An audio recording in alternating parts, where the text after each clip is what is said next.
Oi, gente, tudo bem? Como eu tava falando nos outros stories, né? Que hoje começou o ambulatório de gastro, né? Eu tô agora no meu último rodízio da faculdade de clínica médica e a gente cada dia roda, né, numa especialidade. Então, segundas-feiras, pelas próximas semanas, eu vou rodar no ambulatório de gastro. E hoje foi um dia muito incrível pra mim, porque depois de 6 meses da clínica da família, que eu curti muito também, mas eu voltei pro Gafré, eu voltei pra minha casinha, então assim, é muito legal, sabe? E eu fiz o caminho que eu mais fiz nos últimos anos, né? Que no ponto de ônibus que eu salto, as ruas que eu ando, então deu uma nostalgia incrível, assim, de final de ciclo, sabe? Voltar pra casinha tá sendo incrível. E, inclusive, a primeira anamnese que eu fiz, assim, com paciente mesmo, foi na gastro. Foi nesse ambulatório. Para quem não sabe, né, a anamnese é a entrevista que a gente faz com o paciente, né? Outras pessoas da área da saúde fazem também, então tem toda uma estrutura que a gente segue.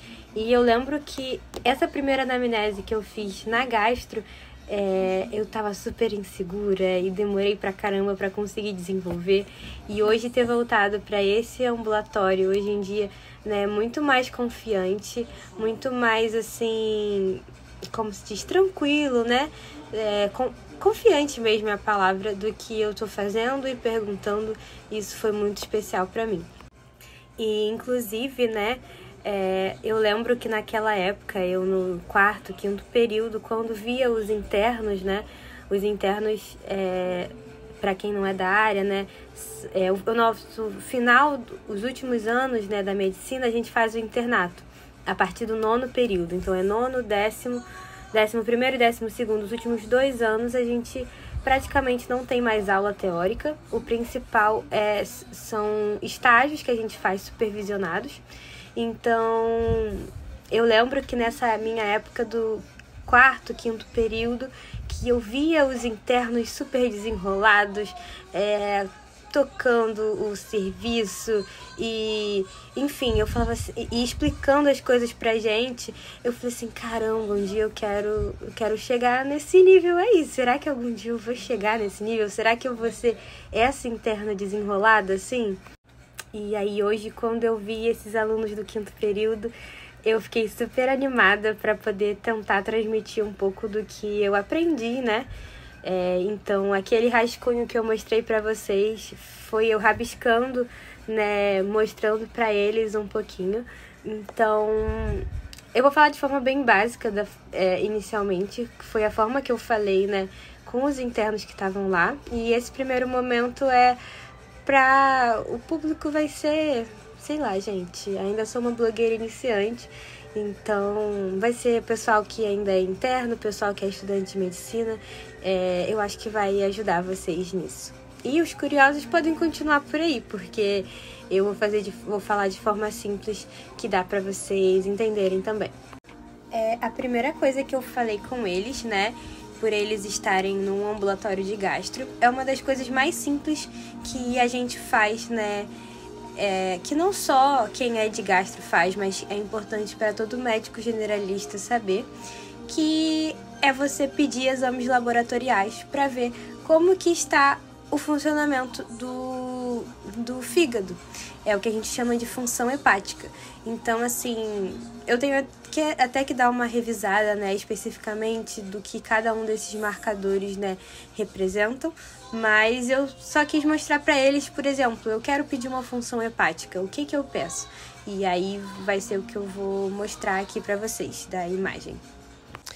Então, assim, aqui o que eu coloquei, né? A função hepática a gente pede a bilirrubina, lembrando que existe a bilirrubina direta e indireta.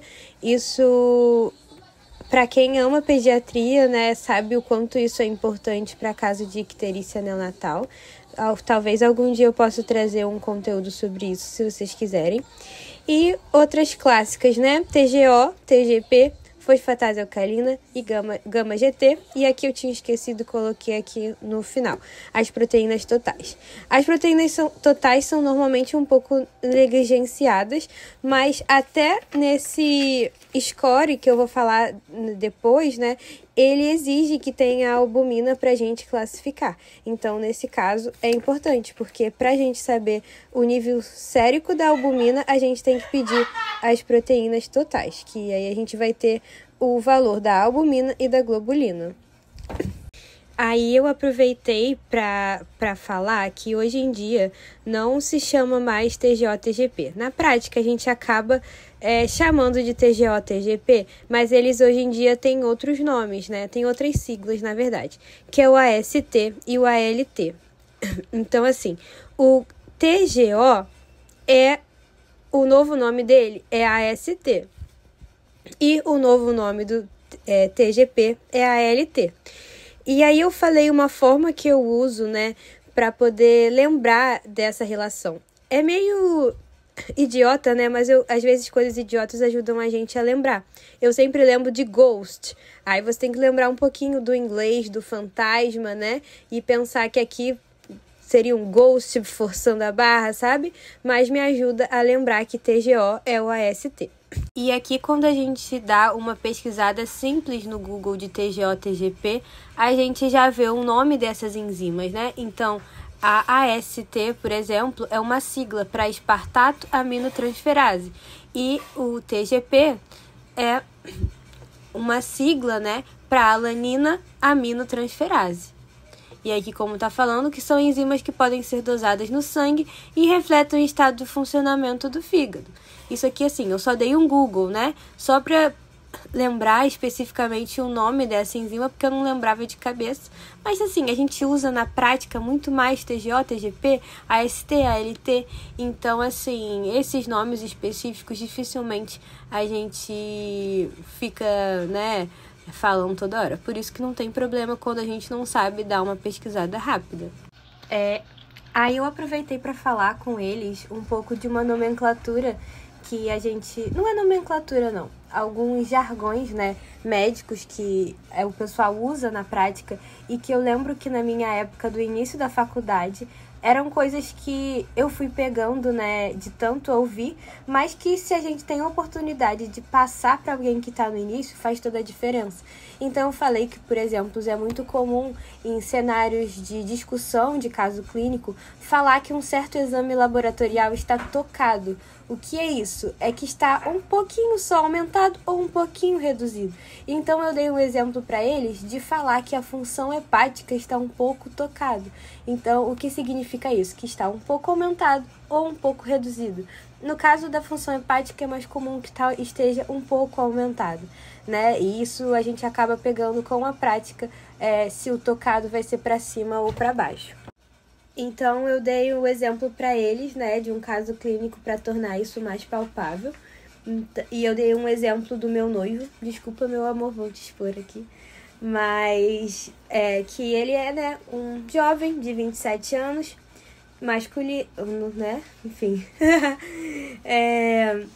Que não tem comorbidades, ele não toma nenhum remédio, né, de uso contínuo. E ele estava com a função hepática um pouco tocada, ou seja, um pouco aumentada. Em especial, se eu não me engano, não lembro agora quais, mas eu acho que o TGO e TGP dele estavam um pouco aumentados. E aí eu perguntei, e aí eles me perguntaram na hora, mas ele bebe? Aí eu falei assim, não, ele não bebe, mas ele morou sozinho, então comia muita besteira, né? Tinha uma alimentação rica em gordura, né? Então, isso acabou justificando a função dele estar um pouco alterada. E isso é uma coisa que a gente, não sei, quem não é da área da saúde, não sei se já ouviu falar, mas quando dá gordura no fígado, né, a gente chama de esteatose hepática. Então, assim, que existem vários graus, né, e no caso dele era leve, porque ele... assim, comia besteira, mas nem tanto assim, né? E nesse caso, né, aí entra um pouco da conduta de cada médico. Aí eu falei com ele que se eu fosse formada e tivesse a minha conduta, eu provavelmente ia estimular ele apenas a fazer uma mudança de estilo de vida. Então, melhorar a alimentação, fazer exercício físico. Mas no caso do médico que ele foi, achou melhor prescrever uma medicação. E aí eu falei com esses acadêmicos sobre qual medicação que foi prescrita para ele. E aí eu disse que a que foi prescrita foi a rosuvastatina, mas que normalmente no SUS não tem disponível a rosuvastatina. Então, normalmente é prescrito a simvastatina, em que a gente toma um comprimido à noite. E aí eu dei uma dica para eles de que quando tem uma prescrição que só tem a simvastatina, provavelmente esse paciente só tem uma dislipidemia. Agora, se tiver na prescrição uma simvastatina junto com a S, é porque provavelmente esse paciente já teve um AVC ou um infarto prévio. E a gente usa como uma prevenção para que não tenha eventos futuros de AVC e infarto.